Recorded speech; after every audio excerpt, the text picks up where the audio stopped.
Alors, tout d'abord, merci au fonds de dotation et à Emmanuel Logno qui me fait confiance depuis pas mal d'années. On a fait quelques projets ensemble. Merci à Julien Pensu et toute son énergie incroyable qui fait que le fonds de dotation est devenu une évidence, un incontournable pour le grand public et puis pour nous, architectes. Je vais vous présenter des projets qui sont des projets construits. C'est très important. Je pense qu'on est à l'agence ancrée dans le réel. Et ces projets construits, ils sont le fruit d'une réflexion collective, bien sûr. On travaille en équipe au sein de l'agence, mais également avec d'autres architectes et puis avec ce que j'appelle l'équipe de maîtrise d'œuvre que beaucoup d'autres acteurs essayent de démanteler. L'équipe de maîtrise d'œuvre, c'est ce qui fait qu'un projet reste cohérent et qu'il peut vraiment devenir réalité. Je tiens à remercier tous mes collaborateurs, bien évidemment. Ils sont tous très engagés comme moi sur la question du logement. En particulier Laura Cardin, qui m'aide à porter haut et fort les valeurs de l'agence. Alice Moussi, qui est notre bras droit aux manettes de l'administratif. Et bien sûr, Oriane Duchesnay et Dora Pchayer, qui sont les chefs d'agence, qui font un travail formidable. Alors, il n'y a pas que des femmes dans l'agence, mais les collaborateurs hommes seront remerciés tout au cours de cette présentation. Ne vous inquiétez pas. Les densités habitées, bien sûr, c'est deux thèmes qui m'animent depuis très longtemps. La densité, le logement, les usages, la qualité de vie des habitants. À Paris-Belleville, où j'ai étudié, entre Marie-Jeanne Dumont et enseignante d'histoire du logement social en France, et Edith Girard, qui était une enseignante et une architecte très engagée, j'ai vraiment eu une formation de logement collectif prédominée. Ça a fortement teinté ma pratique, bien évidemment. L'agence ITAR s'est concentrée naturellement sur ces sujets et je pense qu'on a toujours en tête, à notre manière, de lutter contre le mal logement et qu'il faut construire beaucoup encore et dense pour répondre à la demande. On nous donne souvent des chiffres un peu catastrophiques où il faut construire 370 000 logements par an, dont 120 000 logements sociaux, en neuf ou en transformation. Le mal logement, c'est 4 millions d'habitants qui sont directement touchés, qui en souffrent. C'est 12 millions de personnes qui sont touchées par la crise du logement. Et en fait, quelque chose qui est sous-jacent et qu'on connaît mal, il y a 650 000 personnes qui cohabitent de façon subie et contrainte, puisqu'ils n'arrivent pas à trouver de logement. Les 5 manifestations essentielles du mal-logement, c'est l'absence de domicile personnel, c'est les mauvaises conditions d'habiter, c'est les difficultés à accéder à un logement et c'est le blocage de la mobilité résidentielle. Voilà, donc notre rôle à nous, architectes, n'est pas évident dans ces problèmes sociétaux qui souvent nous dépassent. On sait que la France n'a pas toujours eu, au niveau de l'État, une vraie politique du logement. Et donc, je pense qu'à notre manière, avec nos outils, on peut essayer d'améliorer, en tout cas, la vie des gens. Et comment construire ? C'est une vraie question, comment construire pour le plus grand nombre dans une économie maîtrisée, avec une éthique environnementale forte, tout en réenchantant les lieux, tout en apportant poésie et plaisir aux habitants à vivre en collectif. À travers différents outils que je vais vous montrer, on essaye à notre manière de permettre toutes les conditions pour créer du lien social et créer une forme d'apaisement dans les lieux de vie que l'on conçoit. Alors mon propos, il va se diviser en 3 temps, 3 échelles, la plus petite à la plus grande, de la matérialité à la question du territoire en passant par les typologies bâties. Et chaque partie fera l'objet d'un focus sur 2 ou 3 projets uniquement, même si chaque projet pourrait être dans les 3 parties, vous pouvez l'imaginer. On essaye qu'il soit tout à fait complet. Grain et assemblage, en fait, c'est la question de la matérialité, c'est la question de la mise en œuvre structurelle, de la mise en œuvre des matériaux, des assemblages, c'est la question de la pérennité. Et ces 3 principes qui sont indiqués ici de Vitruve, qui sont issus de son traité De Architectura qui date de -25 avant Jésus-Christ, sont toujours d'actualité. C'est assez fondamental de comprendre que le métier d'architecte, il est lié à ces 3 éléments-là: firmitas, la solidité, la pérennité; utilitas, l'utilité, la commodité; venustas, c'est l'esthétisme, c'est la beauté, c'est la volupté, suivant les traductions latines. Et en fait, c'est ça qui nous différencie d'un technicien. On est architecte parce qu'on arrive à maîtriser ces 3 principes et à aller au-delà. Alors, la qualité des logements, elle va de pair, à mon sens, avec cette grande maîtrise de l'aspect constructif et de l'aspect économique. Et c'est pour ça qu'il ne faut pas lâcher le chantier et il ne faut pas lâcher la question économique de nos architectures, puisque ce qui nous échappera, c'est vraiment la réalité construite de nos propres conceptions et imaginations. Beaucoup d'architectes s'éloignent du chantier. Moi, je dis qu'il faut vraiment ne pas abandonner. On vit une période riche, on vit une période où les matériaux sont de nouveau une source de conception. Là, c'est un peu la fin du tout béton, quelque part, même si on aime aborder ce matériau et je vous présenterai quelques projets. Mais le fait de pouvoir à nouveau traiter de matériaux biosourcés, géosourcés, des matériaux qui ont une vie aussi du point de vue de leur structure, de leur matière, et comment les assembler est devenu un vrai plaisir à l'agence. On travaille sur plusieurs projets en pierre, on travaille sur des projets en bois, on travaille sur des projets en béton et plus particulièrement en béton préfabriqué. C'est là où il trouve sa force, je trouve, en tout cas en façade.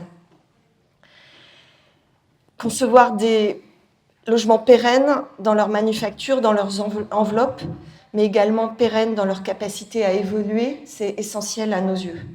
Je reste totalement fascinée par les HBM construits il y a plus de 100 ans en briques et qui n'ont pas connu de ravalement encore à ce jour, ou très peu. Et pour moi, soigner la construction, quelque part, c'est soigner l'habitant, c'est soigner l'usage, c'est construire l'usage. La deuxième partie, c'est la question du logement, de la cellule même du logement, mais c'est aussi la question de l'au-delà du logement, du palier, du couloir, du hall, de la séquence d'entrée, du parcours. Et je pense que cette phrase d'Emmanuel Levinas est tout à fait à propos. Ce que décrit Levinas dans ses écrits et qui ont été repris par Jacques Lucan. Je vous invite tous à lire Habiter de Jacques Lucan, qui est un très bel ouvrage sur cette question-là. Donc cette citation qui vient de Totalité et Infini, son ouvrage de 1961, en quelque sorte explique que l'habitant a besoin d'un lieu où se retirer, un lieu où se recueillir, un abri, un refuge, et que c'est le but, ce n'est pas le but de l'activité humaine, mais c'est bien la condition, le commencement. Et ce qui m'intéresse également dans la réflexion de Levinas, c'est qu'il dit qu'à partir du moment où on a trouvé ce lieu, on a un lieu où on se sent bien, où le bien-être est évident, alors on peut accueillir l'autre, alors l'altérité peut être reconnue et comprise. Et ça, je pense que ce n'est pas anodin dans notre travail, puisque à chaque fois, on revient sur les lieux du crime, on revient dans nos logements, rencontrer les habitants. Et avec Gaëla Blandi, qui est photographe et qui fait un travail formidable avec nous dans chaque bâtiment, on retourne quelques années après voir comment les gens ont habité les lieux. Et quelque part, c'est l'appel du visage de Levinas qui prend tout son sens, c'est qu'on comprend qui peut habiter et comment ils habitent, comment ils s'approprient les lieux, et on peut en tirer des vraies leçons. Et on est en continuelle réflexion sur ça et sur l'appropriation des lieux à l'agence. la cellule, la question typologique est essentielle, bien évidemment. Et avec Catherine Sabat, qui dirige l'Institut des hautes études pour l'action pour le logement. Vous connaissez peut-être, en tout cas je vous invite à aller sur leur plateforme, il y a énormément d'études qui sont mises en ligne, elle fait aussi des formations. Avec Catherine Sabat, il y a quelques années, pour les Journées nationales de l'architecture, on avait créé un manifeste. Et dans ce manifeste, on disait, si on considère que la cellule du logement est la plus petite unité de la ville, si c'est la cellule souche, eh bien, cette cellule souche, il faut la choyer parce que si elle est malmenée, alors c'est tout notre rapport à la ville, le rapport aux voisins, le rapport au quartier qui en pâtit. Donc cette cellule souche, il faut vraiment y faire attention. Et puis au-delà de la cellule souche, on est très attaché à la question du parcours des habitants de la ville à chez soi, de l'espace public à l'espace très intime du logement, et comment on accède à chez soi à travers des lieux qui sont non anxiogènes, des lieux où on a envie de rencontrer son voisin, de créer du lien social, des paliers éclairés naturellement, et dès qu'on le peut, et avec des maîtres d'ouvrage qui le souhaitent, parce que malheureusement, nous ne pouvons pas tout imposer, on aimerait bien des espaces communs, des toitures végétalisées et utilisables pour étendre et amplifier son logement. Voilà pour les deux premières parties. La troisième partie, c'est la question de la densité et des domesticités urbaines. Cette très belle citation de Michel Corajou, à nouveau une citation qui nous, depuis 20 ans, qui a tout son sens dans notre travail. Michel Corajou est un paysagiste très sensible à la question du territoire, à la question de la ville. Et en gros, en résumé, il dit que quand on travaille sur la ville, c'est comme si on entrait dans une conversation qui était déjà en cours. Et donc, comment ne pas interrompre brutalement cette conversation et comprendre qu'elle a commencé avant, elle continuera après nous. Et c'est un peu notre rôle de pouvoir s'intégrer de façon très sensible dans un lieu, de comprendre les tissus urbains, de comprendre comment, avec nos bâtiments, on peut réparer parfois les tissus urbains, comment on peut aller au-delà. Et je pense que ce qui nous a... en m'intéressant à la densité verticale, quand on a fait l'exposition Pavillon de l'Arsenal, l'invention de la tour européenne, ce qui m'intéressait, c'était de démontrer que les tours pouvaient avoir des vraies qualités, mais la densité en général n'a pas besoin d'être haute pour être mal perçue. Et donc, on s'est intéressé à l'agence aux questions de densité raisonnée, de densité acceptable, de densité désirable. Bien évidemment, la densité, elle est décriée. On a l'impression que c'est elle qui est à l'origine de tous les maux, mais en fait, la densité, elle permet aussi, elle a beaucoup d'avantages. Elle permet de libérer les sols, d'économiser les infrastructures. Elle permet de mutualiser les services, elle permet d'optimiser les ressources, la matière, elle permet aussi d'offrir des bonnes conditions pour faire société. Sans la densité, les villes n'auraient pas existé, et sans les villes, la société n'existerait pas. Et bien évidemment, ça endigue l'étalement urbain. Je pense qu'on est tous très conscients de ça. C'est des vrais engagements, quelque part. En maîtrisant la densité dans nos productions de logements, c'est un vrai acte engagé contre l'étalement urbain. Alors, je pense qu'on est tous architectes très marqués par les erreurs des grands ensembles. C'est, je pense, quelque chose qui a été un moteur dans notre façon, dans nos outils de création de logements. C'est comment créer des façades qui appellent une certaine forme de domesticité urbaine. On a appelé ça avec Laura Cardin, domesticité urbaine. C'est un mot qui dit beaucoup, c'est qu'on est en ville, on est dans une urbanité forte, en même temps, on a la possibilité de montrer qu'on habite à tel endroit depuis l'espace piéton, d'identifier son logement et d'essayer d'éviter la répétitivité des façades, répétitivité des bâtiments sur une même parcelle. Ces grands ensembles, on est à la fois on les décrit, mais en même temps, on est très attiré par eux et on a tout un travail de réhabilitation à l'Agence des grands ensembles depuis très longtemps. Et ce travail, Simon Baudry à l'Agence le fait avec brio et on est vraiment très mobilisé pour aller au-delà de ce qu'on nous demande souvent, qui est juste une réhabilitation thermique. Voilà pour les trois grands principes qui vont me permettre d'expliquer chaque projet. Le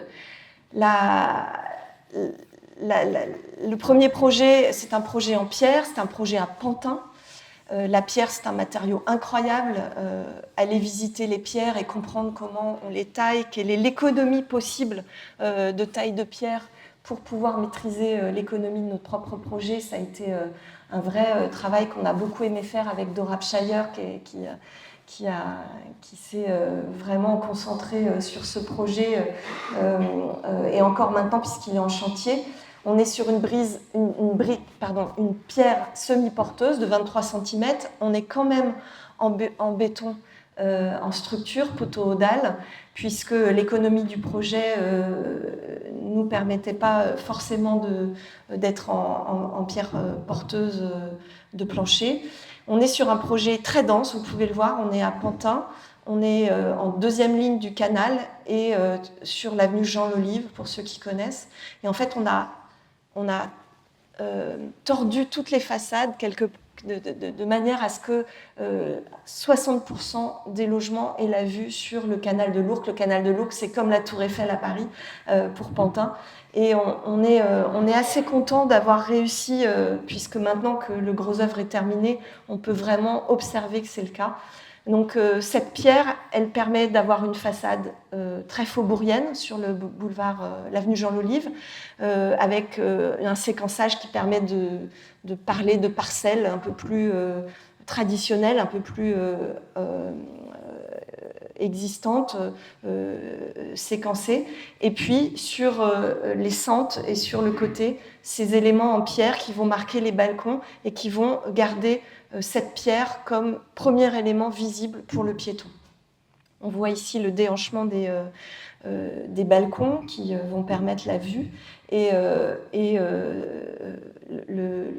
la capacité à cette façade à exprimer à la fois des individualités, une domesticité et à ouvrir vers le canal. Je remercie Thibaut Alquier d'avoir eu l'idée de faire cette perspective de concours qui montre que depuis le canal, on voit les balcons, ce qui veut bien dire que les balcons, depuis les balcons, nous voyons le canal. Et le chantier, la photo de chantier également le prouve ici. On est en fin de gros œuvre. Et la qualité de la pierre, c'est une qualité qui est visible depuis le piéton, depuis la rue, mais c'est aussi un élément très important pour l'habitant, d'avoir à nouveau ce rapport à la matérialité, à une matière très vivante. Une pierre qui peut varier suivant les strates et qui apporte beaucoup de qualité et de sensibilité. On travaille sur d'autres projets en pierre. Ici, on est à Bondy et tout ce travail de stries de pierre, de découpage en biais, d'éléments de linteaux possibles nous plaît beaucoup. Le deuxième projet, toujours très dense, un projet à Aubervilliers, un projet tout près de la 86, où cette fois, on a voulu travailler le hors-site en béton. Et le chantier a été suivi par Louis Buriel à l'agence, et je le remercie parce qu'il n'a rien lâché. Et c'est peut-être grâce à lui, et pas seulement grâce à l'entreprise Bouygues Bâtiments Île-de-France, qu'on a gagné 2 mois de chantier. Et c'est pas rien quand vous savez que sur des projets traditionnels, on en perd 6 en général, 6 mois. 6 mois d'une vie, c'est beaucoup. Et donc là, on a gagné des délais, et c'est l'avantage du hors-site. On est très attaché au hors-site depuis très longtemps. Notre projet de Batignolles, que je décrirai plus tard, a été fait en prémur, lui aussi, comme celui-ci. Et puis vous voyez cette capacité au béton à devenir presque de la pierre contemporaine, sa colorimétrie, sa vibrance, parce qu'il n'a pas été coulé le même mois, et donc la couleur du béton va varier, c'est très important. Et puis, le hors-site, c'est pas un gros mot, la préfabrication. Ça veut pas dire que c'est standardisé, que c'est générique. Le hors-site, avec des industriels qui ont maintenant des logiciels incroyables pour fabriquer des moules et optimiser les moules et les fabrications, eh bien, on peut arriver à faire des projets très peu génériques et très contextuels. Et ça, vous le verrez, nos projets sont très contextuels à l'agence, on y tient, c'est une marque de fabrique. Et donc le prémur, en deux mots, même si je ne veux pas être trop technique, mais c'est deux murs très fins de 6 à 8 cm suivant les besoins, qui sont reliés entre eux par des armatures, et on peut soit couler à nouveau du béton pour les besoins de la structure, soit y ajouter de l'isolant, et qui va devenir de fait de l'isolant extérieur puisqu'il va passer au devant des nez de dalle. Ce projet, on l'a fait avec les entreprises Soriba, qui sont des industriels mais il y a plein d'autres industriels avec qui on a travaillé. On a travaillé avec les entreprises Jousselin également, qui sont vers Angers. Et on a des très grands panneaux. Ici, c'est le local vélo, pardon. Le local poubelle, ça aurait été un peu trop. Et on peut également travailler, non pas des prémurs, mais également des éléments très fins de filtre de loggia. On peut emboutir ces éléments, on peut les ajourer. C'est un vrai plaisir de travailler là-dessus. Et CIBAD, qui est le bureau d'études avec qui on travaille, et je pense que Laurent Mallet est dans les parages, nous a accompagnés, nous accompagne sur beaucoup de projets. Comme je le disais en préliminaire, c'est un travail d'équipe. L'architecte n'est plus le seul dieu sur Terre, hélas. Voilà, tout est calpiné en avance, et c'est le hors-site, il faut le dire. Le hors-site, c'est une façon de revenir sur des plans exés, en fait. C'est une façon de revenir hyper maître des détails, hyper maître de la qualité finale. En Suisse, en Allemagne, aux Pays-Bas, l'architecte fait les plans d'exé. C'est fini en France depuis très longtemps. Et donc, on est ravis à nouveau de pouvoir mettre toute notre expertise et pouvoir agir sur le côté à la fois technique et esthétique de nos façades grâce à ce travail en amont avec des industriels. Voilà, c'est le dernier bébé livré de l'agence, et on en est très fiers. N'est-ce pas, Louis? Il est où, Louis? Il est très fier. Et ce projet, ça a aussi été un vrai step-up dans le réemploi. Et grâce à Mathieu de Airuse, qui est là, je crois, on a tout le platelage bois en réemploi, on a des carrelages de fin de série qu'on a travaillé en patchwork, on a les dalles de rez-de-chaussée. On a vraiment travaillé main dans la main, parce qu'en fait, vous connaissez le problème du réemploi, c'est la source qui disparaît très vite. Donc en fait, on a mis en place une prise de décision en moins d'une semaine entre le gestionnaire, le I3F, notre client, l'entreprise Bouygues soit qui avait trouvé la ressource, soit avec Mathieu, et Mathieu et nous, donc à 4 mains, en une semaine, il fallait dire oui ou non pour que la ressource soit gardée. Et là, vous voyez les dalles qui forment ce patchwork. C'est assez impressionnant. On a 5,6% de matériaux de réemploi en pourcentage de coût de construction. Voilà, c'est un vrai... pour nous, pour I3F, pour Pleine Commune, ça a été un élément phare. Et puis, c'est un peu le sujet du thème suivant, mais on a réussi à éclairer naturellement les circulations, à avoir 2 grandes terrasses végétalisées et pouvant servir pour l'ensemble des habitants. Le 3e projet de cette première partie, c'est Ferrières-en-Brie. Ferrières-en-Brie, qui est un projet en bois. Le rez-de-chaussée est en béton, mais les étages sont en bois, en mob. On a travaillé avec Batigère, notre client, mais aussi avec Epamarne, qui est très moteur comme aménageur pour imposer le bois aux maîtres d'ouvrage, aux entreprises. Et c'était un vrai travail très intéressant sur ces deux résidences. Alors, le programme est incroyable, c'est deux résidences, une résidence personnes âgées, une résidence étudiante, reliées au milieu par des espaces communs. Et donc, le travail structurel qu'on a mis en place avec Cibat, toujours, c'était des mobs, murs ossature bois, pour les premiers et deuxième étages des logements, et puis de la charpente bois traditionnelle pour les espaces que vous voyez ici communs. Alors, Louise Bourriel aussi était aux commandes. Attention, il n'a rien lâché, et regardez la qualité de la finition des façades. On est sur des façades toujours très pérennes. C'est la difficulté des façades bois. Qu'est-ce qu'on met comme parement pour qu'ils soient pérennes, pour qu'ils soient extrêmement bien posés et mis en œuvre. On est sur de la tuile. Il n'y a pas plus simple. La tuile, c'est 2 vis sur des tasseaux en bois. Il n'y a pas plus simple. Ce qui se pose aussi avec les mobs, et on le voit ici, c'est la façon de créer des balcons. On n'est plus sur des planchers béton qui peuvent s'étendre en façade. Et donc, comment arriver avec ces éléments métalliques qui soutiennent les balcons, ces tirants métalliques, à créer une nouvelle identité. Et c'est ce qui nous a intéressés aussi, c'est que quelque part, à chaque mise en œuvre d'une structure ou de matériaux, on a une capacité à créer une identité en façade différente.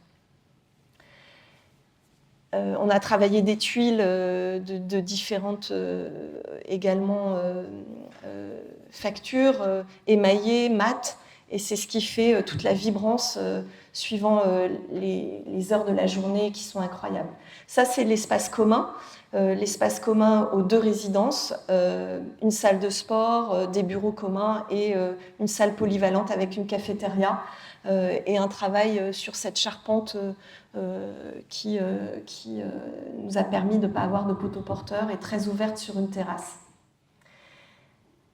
Le deuxième thème, et j'enchaîne avec le même projet quelque part, puisque c'est Ferrières-en-Brie qui est un des derniers démonstrateurs de cette question du logement amplifié, d'espaces extérieurs, pas d'espaces extérieurs bien sûr communs, mais d'espaces aussi communs tels que la salle polyvalente, d'espaces communs sur les paliers.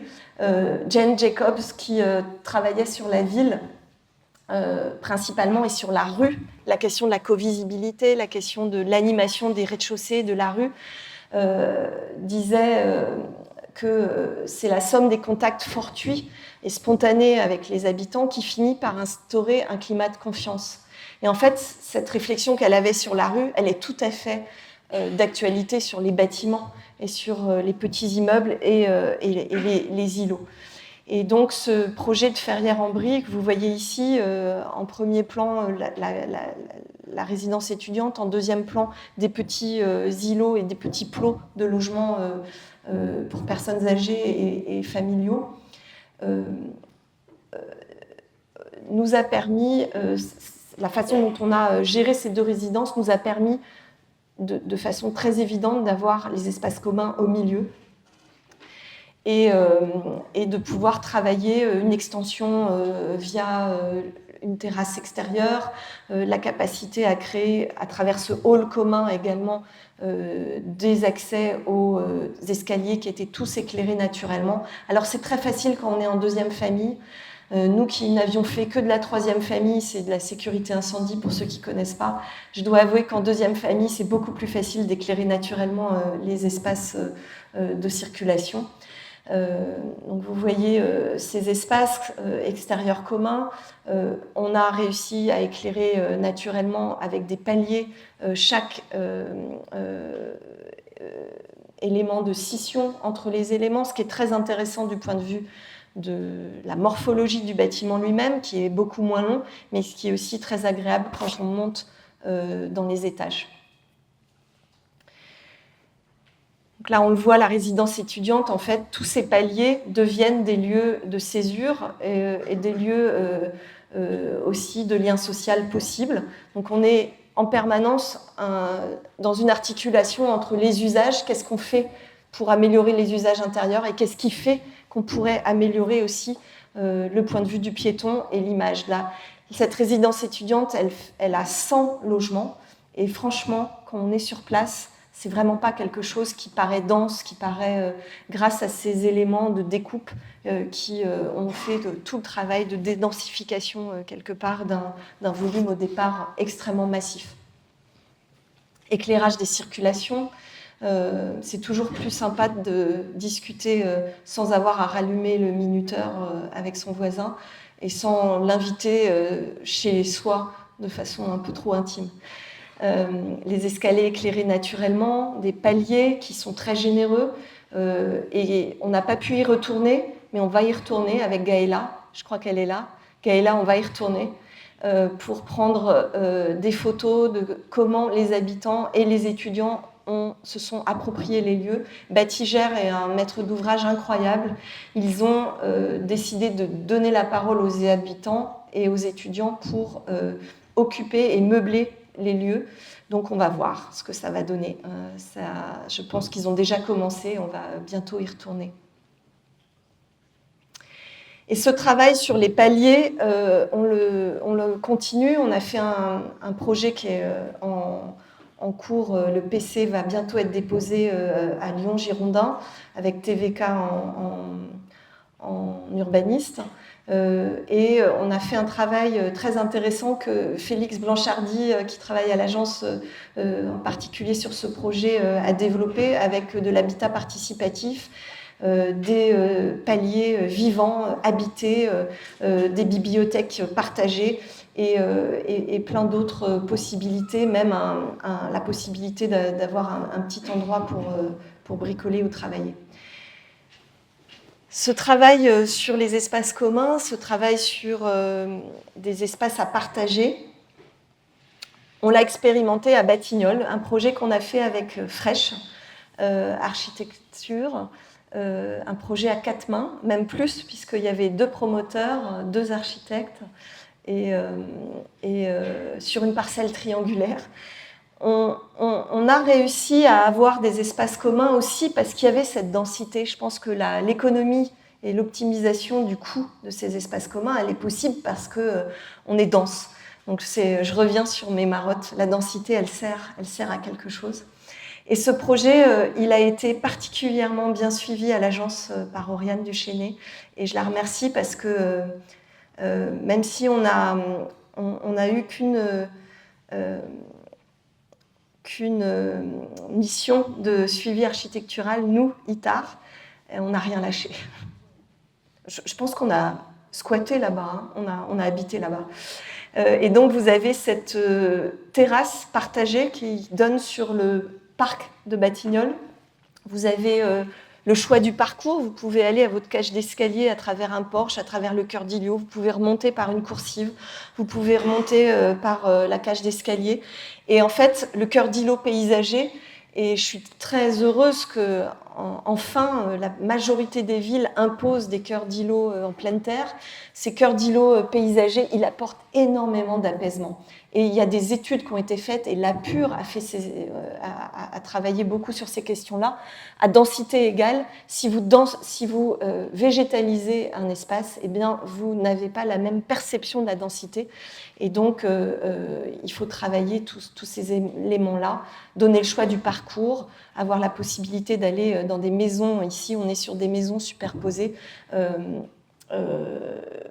mais aussi de pouvoir retourner sur la terrasse, c'est un élément important, un Porsche où tous les programmes peuvent se rencontrer. On a du logement social à 50%, du logement en accession, et ils ont tous accès à ces espaces communs à travers différentes possibilités. Ici, on voit la terrasse partagée qui est en continuité avec un logement, un studio partagé, c'est-à-dire qu'on peut accueillir sa famille, sa belle-famille, sa belle-mère, son beau-père, pardon, ses amis pour un temps réduit. C'est moyennant finance, bien sûr, pour payer l'électricité, le ménage, mais c'est vraiment autour de 50-70 € seulement. Et c'est très, très utilisé. Je pense que c'est plein. Vous pouvez imaginer qu'un studio dans le 17e pour 50 € par jour, c'est aussi une façon d'accepter que son logement soit plus petit. Parce qu'accueillir les amis, la famille, c'est quelques fois par an. C'est très important de garder une certaine intimité et du bien-être.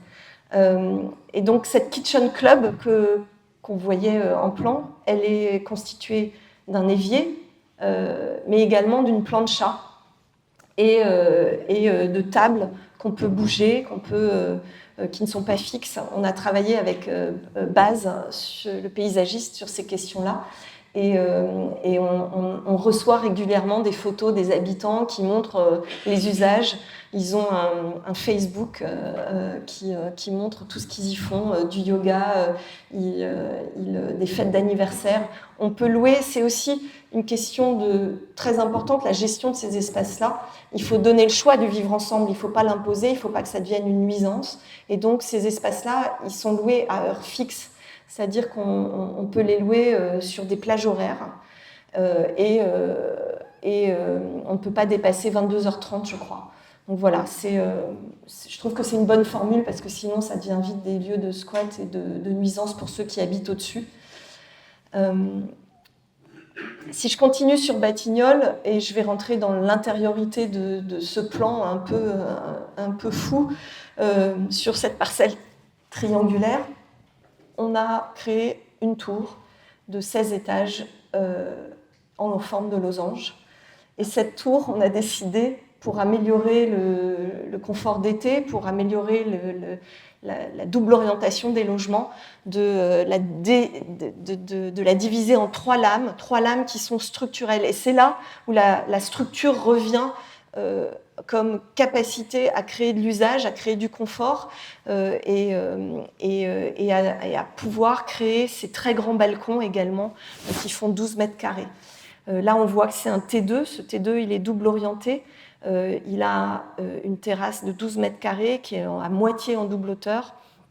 Et c'est des éléments qui font qu'on se sent bien chez soi, je pense. Autre caractéristique de ce projet de Batignolles, c'est la diversité typologique qu'on a instaurée, et on essaye de l'instaurer dans tous nos grands projets, des projets où on a la capacité à avoir du simplex, du duplex. Et là, on a une série de duplex superposés, donc 2 maisons superposées les unes sur les autres, et qui donnent sur le parc, et qui vont créer cette articulation naturelle basse avec le parc. Cette typologie-là, on l'a travaillée comme un triplex, puisqu'ils ont 2 terrasses, plus une terrasse sur leur toit pour les maisons qui sont au dernier niveau. Et puis les duplex de la tour, qui ont eux aussi 2 terrasses, une double hauteur, et on est sur des typologies assez incroyables. On essaye d'amener les qualités de la maison individuelle. C'est aussi ça, la domesticité urbaine, c'est ramener des qualités de la maison individuelle. C'est un espace extérieur pour tous, très généreux. C'est de la double hauteur dès qu'on peut. C'est de la capacité à avoir plusieurs façons d'aller de sa chambre à sa cuisine, en passant par le balcon, en particulier pour les enfants. Et aussi la possibilité de s'approprier les lieux. Là, pour toutes les maisons du rez-de-chaussée, qui, en quelque sorte, pouvaient avoir des nuisances de passage, on a traité ces petits seuils, ces petits espaces d'appropriation qui sont une première étape, un premier seuil pour aller chez soi. Un autre projet, mais je voulais m'arrêter un peu sur la question des typologies, à Lyon-Girondin, où on a travaillé et on s'est dit que si on allait perdre, c'est sans doute à cause de ça, parce qu'on n'a pas trop respecté la fiche de l'eau. On a créé des duplex T3 très très fins, ce qui nous a permis de libérer les rez-de-chaussée de circulation verticale qui étaient trop nombreuses si on avait à respecter les typologies simplex habituelles. Donc on n'a que 4 cages d'escalier alors qu'on aurait dû en avoir pratiquement 6. Et on a travaillé des coursives pour accéder à ces logements, c'est T3. Moi, je suis très sensible à la question de l'intimité, donc on a fait en sorte que sur les coursives, ce soit uniquement des cuisines qui donnent dessus.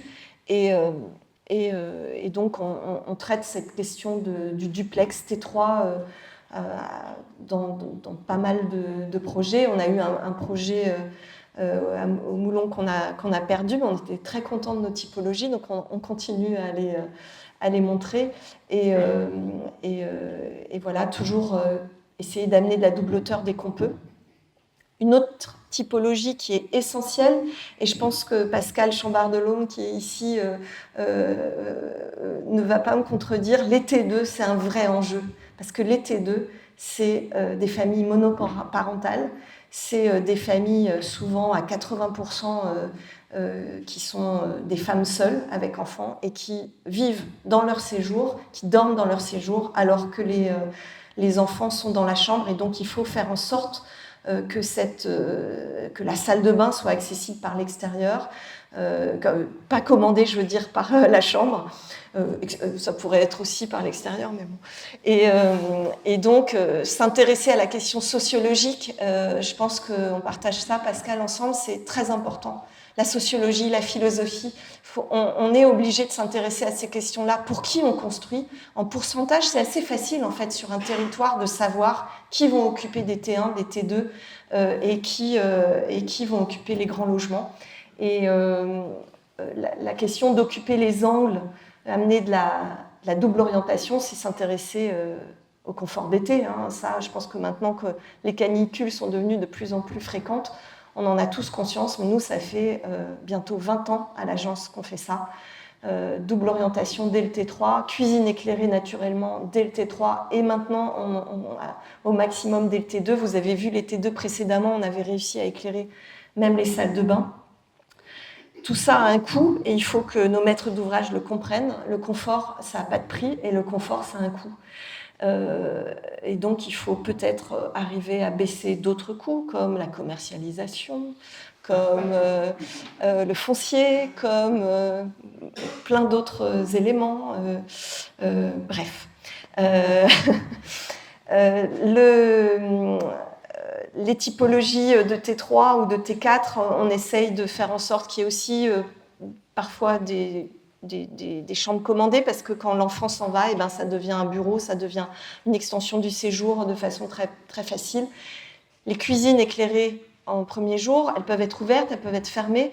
On a plein d'exemples de nos projets. Et puis, ce T3, alors ce T3, en fait là on n'en a montré que 2, mais je pense que ce T3 traversant, on en a une dizaine à l'agence. On adore travailler ce T3 traversant, de plus ou moins long, plus ou moins séparant plus ou moins le jour et la nuit, les espaces de jour et les espaces de nuit, avec ici, vous le voyez à votre droite, comme la mienne, un vrai traversant.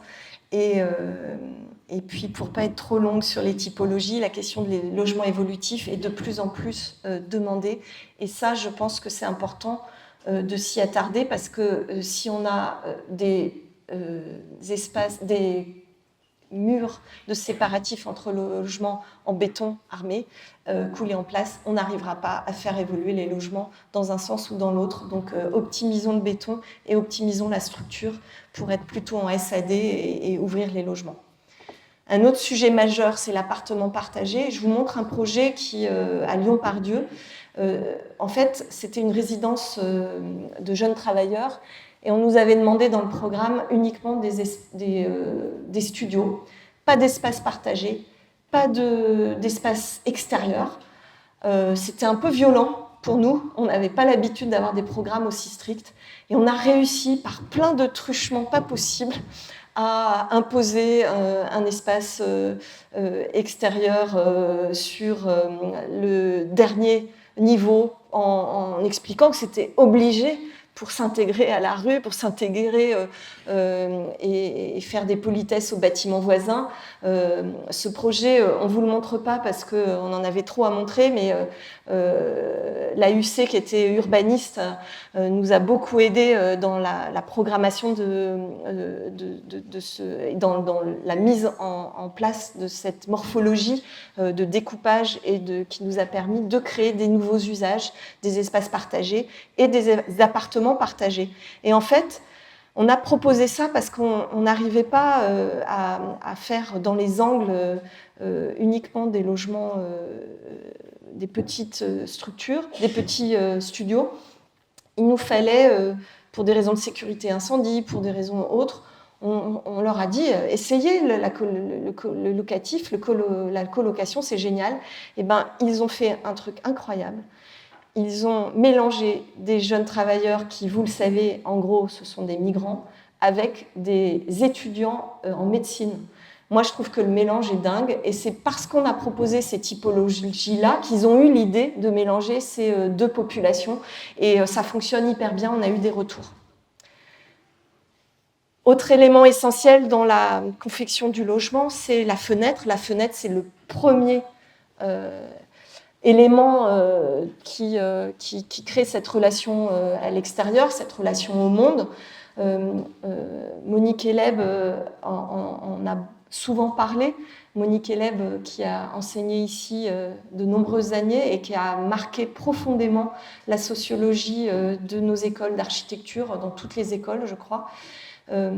Et quand elle dit que la fenêtre n'est pas qu'une vacuité, elle met en relation deux espaces et qu'il faut lui donner une existence spatiale, je pense elle a vraiment raison. Et notre difficulté à nous, architectes, c'est d'avoir les sous pour qu'elle devienne une existence spatiale. Et ici, à Batignolles, on a créé des fenêtres aquarium en donnant un vrai espace de banc. Et chaque habitant, là, s'est approprié les lieux. Et je pense qu'on y retournera, Gaëla, pour faire un petit catalogue de comment les gens se sont appropriés les lieux. Là, on est juste en chantier, donc on n'a pas ces photos. Le balcon aussi, c'est le premier accès au ciel. C'est un vrai espace de liberté s'il est bien dimensionné. Un espace où on peut y travailler. Je vous présente Quentin qui travaille souvent sur son balcon. Qui nous a dit avoir adoré louer cet appartement. On peut y travailler, on peut y manger, on peut y jouer, on peut y jardiner, on peut y bricoler. Et les balcons de Batignolles, ils font 12 mètres carrés. Ils sont en double hauteur sur la moitié de leur espace. Et ils ont une partie très intime, très protégée grâce à des filtres. C'est ces filtres aussi qui empêchent de se pencher sur le balcon du voisin, qui est lui en double hauteur. Et Mireille, qui habite ici depuis plusieurs années, aime bien se cacher pour fumer parce qu'en fait, elle n'a pas le droit de fumer. C'est pour des raisons de santé. En tout cas, ces éléments de balcon, ils sont...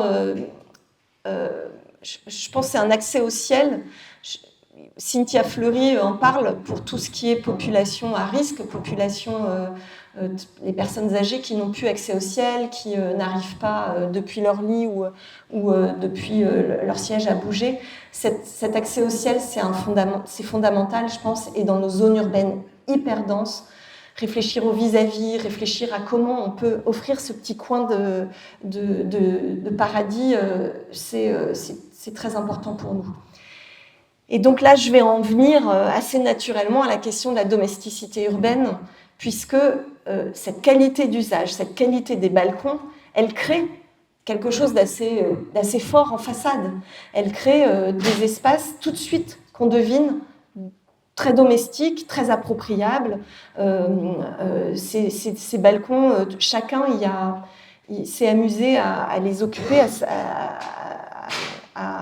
ils se sont appropriés les lieux.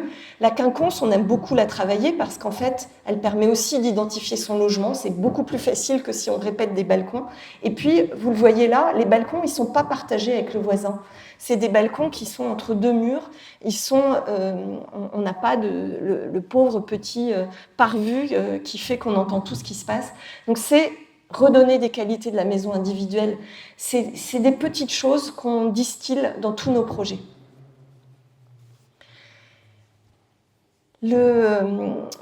Donc cette question de la domesticité urbaine, on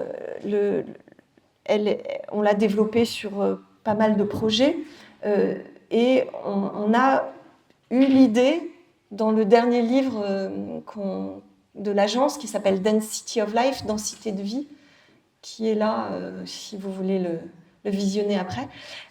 On a inventé avec Laura 12 définitions de densité. Elles sont dans ce livre-là.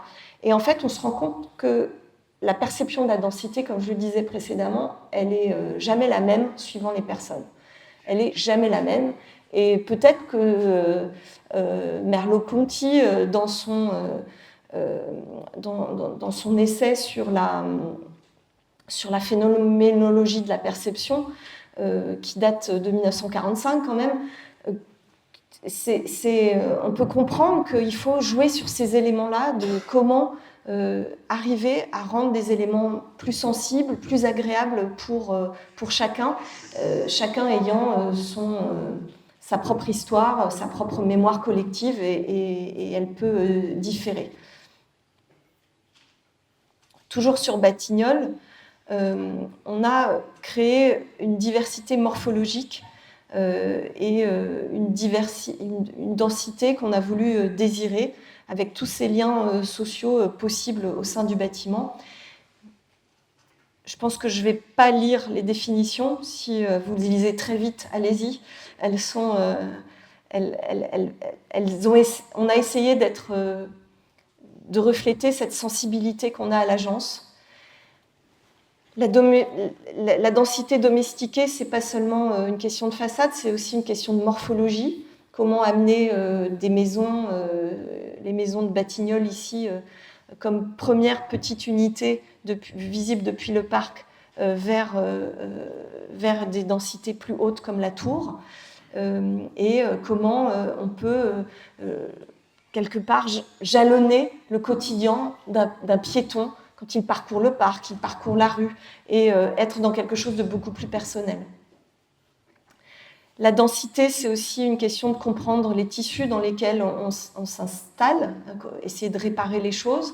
Et je pense que la densité de Batignolles, elle n'aurait pas pu être possible avec toutes ces émergences qui montent à 50 mètres de haut, s'il n'y avait pas eu ce grand parc.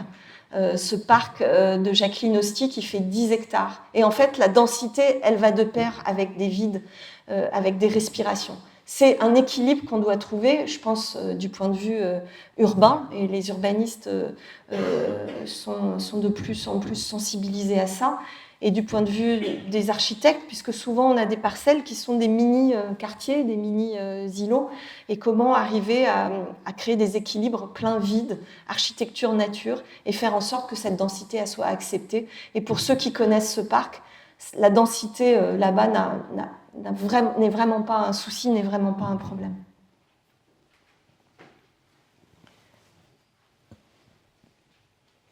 Alors la méthodologie de l'agence, elle est souvent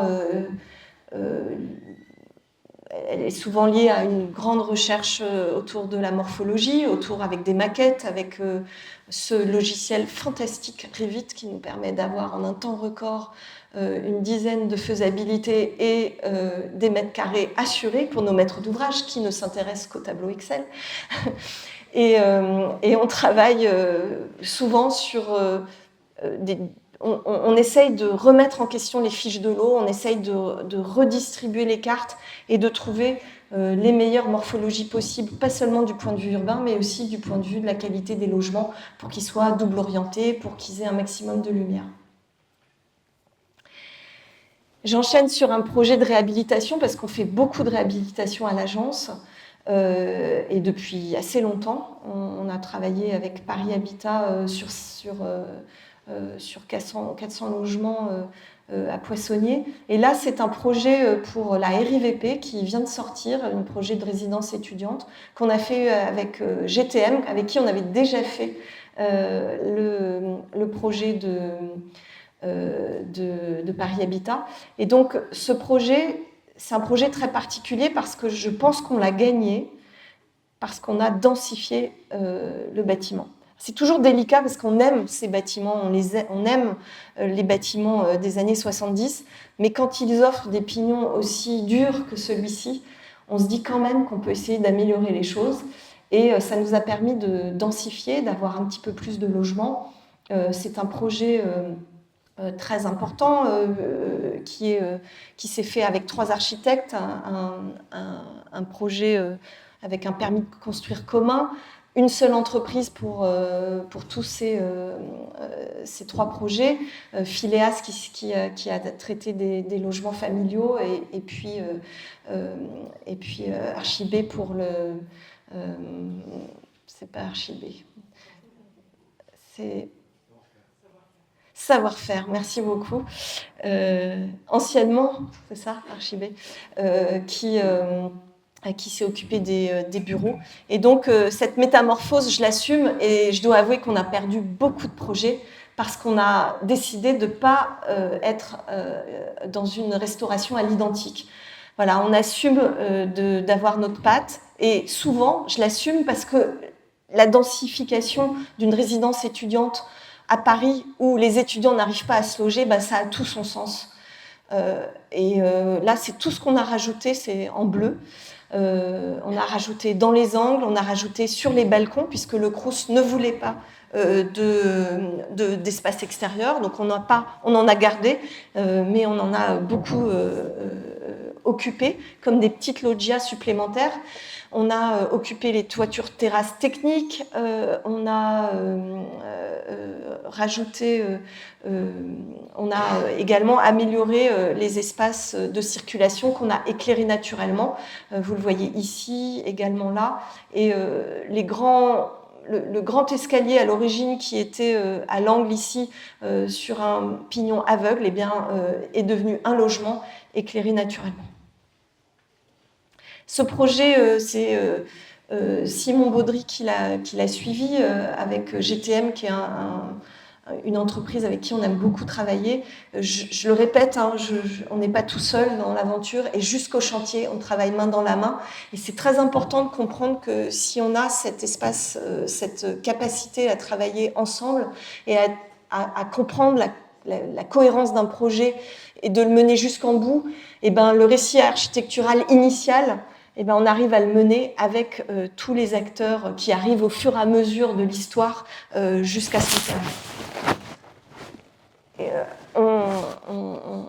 On aime beaucoup aller sur les chantiers et là, c'était très intéressant de découvrir que la façade n'était pas porteuse et qu'on pouvait aller encore plus loin.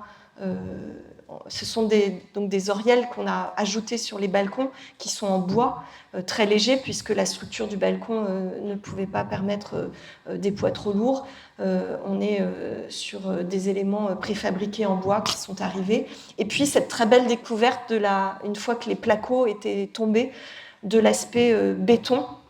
Et ça, je remercie vraiment Simon Baudry d'avoir insisté auprès de la RIVP, auprès du Crous, pour que ce béton puisse rester en partie dès que c'était possible, dès qu'il était beau. Ça nous a permis de scander ce très grand couloir un peu impersonnel, de lui redonner de la matière et puis de redonner de la mémoire au lieu en faisant réexister l'existant. On a éclairé naturellement les escaliers, mis en valeur certaines poutres en béton qu'on trouvait très élégantes, mis en valeur des poteaux qu'on a découverts dans les espaces collectifs. Et puis se dire que chaque espace un peu compliqué, avec des hauteurs compliquées à l'origine, on peut les transformer en vrais espaces de vie. Là, on est sur un hall où on espère ces 2 personnes vont un jour aller plus loin que juste partager un banc. donc l'existence, c'est aussi travailler et être capable de modifier nos plans en cours de chantier suivant ce qu'on découvre. C'est faire avec le déjà là. Des espaces communs toujours, et ça, je pense que c'est très important, l'espace de buanderie, où on lave son linge pour les étudiants qui peuvent créer du lien social. On a travaillé avec Éric Binquet, qui est un architecte intérieur qui a construit, qui a dessiné et suivi la réalisation de tous les meubles, avec des très beaux meubles qui sont totalement adaptables, qui peuvent changer de position, changer s'empiler et permettre beaucoup plus de rangement.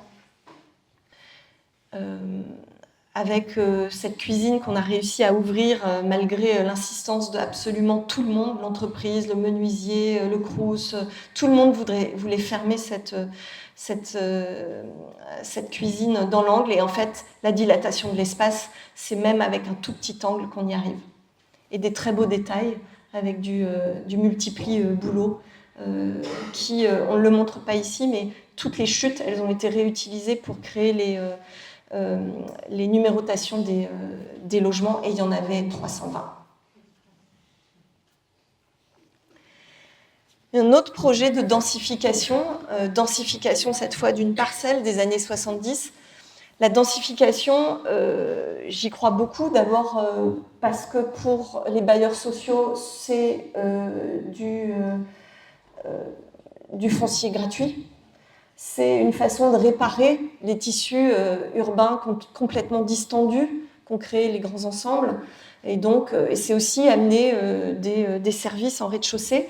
Donc là, c'est un projet pour pour CDC Habitat.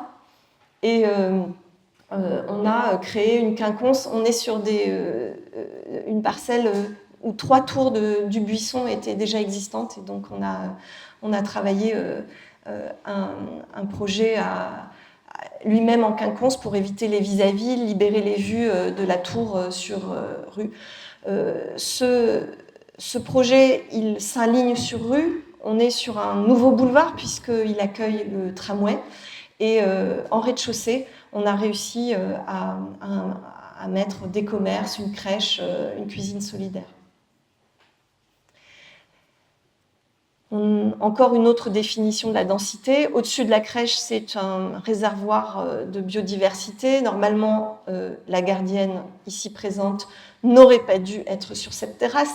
Néanmoins, comme c'est la gardienne et que Gaëla l'a laissée monter par-dessus son balcon, nous avons une photo d'elle. Mais cette terrasse n'est pas accessible. Et c'est aussi important d'avoir des réservoirs de biodiversité non accessibles par les usagers pour que la nature retrouve ses droits. Une structure poteau-dalle, également travaillée avec Sibat, merci Sibat. Un travail sur les loggias, sur les espaces que vous voyez ici de rez-de-chaussée qui vont créer des nouveaux usages. Le travail des rez-de-chaussée, il est essentiel, et même les espaces de vélo doivent rester les plus flexibles possibles dans le temps. Un jour, peut-être, ça deviendra des lieux de commerce, des lieux communs. Donc, essayer d'ouvrir le plus possible les rez-de-chaussée. Et on a fait un travail très intéressant avec l'atelier 1060 et Fanny Beauquien d'une cuisine solidaire. Donc, c'est une association qui nous a contactés pour qu'on fasse cette cuisine solidaire. Et on est très contents puisque, comme vous le savez, Boulevard Ney, il y a énormément de résidences de migrants et qui, eux, n'ont pas de cuisine et ne peuvent pas cuisiner. Et donc, c'est une cuisine qui leur est proposée. La crèche qui a été aussi travaillée du point de vue de l'architecture d'intérieur par l'agence Calus-Roussel et qui a réussi, avec les courbes qu'on avait proposée a réussi à trouver un intérêt à ces courbes également dans l'architecture intérieure de la crèche.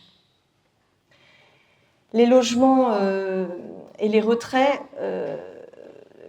les logements en retrait permettent d'améliorer les vis-à-vis, permettent de créer cette domesticité urbaine où chaque logement a un peu son balcon différent.